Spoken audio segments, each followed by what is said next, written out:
어제 대법원에서 징역 17년형 확정 판정을 받았죠. 재수감을 앞두고 병원을 찾은 이명박 전 대통령이 심경을 묻는 취재진의 질문에 아무런 말도 하지 않았습니다. 하지만 이 전 대통령은 측근들에게 정치 보복인데 별 수 있느냐며 편하게 감옥살이를 할 테니 걱정하지 말라고 말한 것으로 확인이 됐습니다. 신준명 기자 연결해 자세히 알아보겠습니다. 신 기자?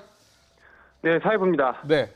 우선 이 전 대통령 병원 진료를 받고 귀가를 한 거죠? 네, 그렇습니다. 서울대학교 병원 측은 이명박 전 대통령이 오늘 오전 10시부터 40분간 진료를 받았다고 밝혔습니다. 이 전 대통령 측은 재수감 뒤에도 약을 복용할 수 있도록 진료를 받은 뒤 처방전을 받았다고 설명했습니다. 이 전 대통령은 진료를 받은 뒤 곧장 서울 논현동 자택으로 귀가한 것으로 확인됐습니다.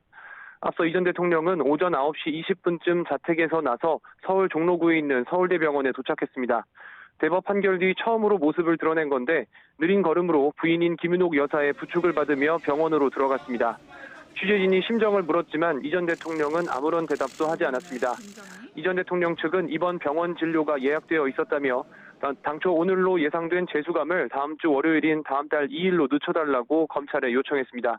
검찰도 이 전 대통령이 고령인점 등을 고려해 요청을 받아들였고 이에 따라 오늘 병원 방문이 이루어졌습니다. 대법원은 어제 특정범죄 가중처벌법상 뇌물 등 혐의로 기소된 이 전 대통령에 대해 징역 17년에 벌금 130억 원을 선고한 원심을 확정했습니다.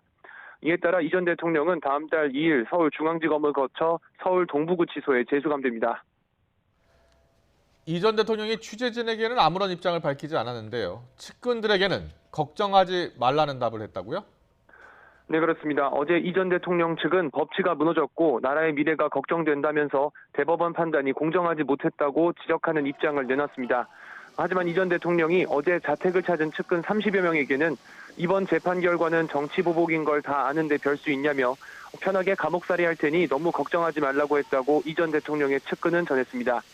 이 전 대통령이 올해 78살 고령에 지병을 앓고 있는 만큼 재수감된 뒤에 형 집행정지를 신청할 가능성도 있습니다. 수감자의 건강이 극도로 악화됐을 때 형벌의 집행을 정지해달라고 요청하는 건데 하지만 이 전 대통령 측은 옥살이를 받아들이겠다는 이 전 대통령의 뜻에 따라 현재로선 형 집행정지를 신청할 계획은 없다고 밝혔습니다. 지금까지 사회부에서 전해드렸습니다.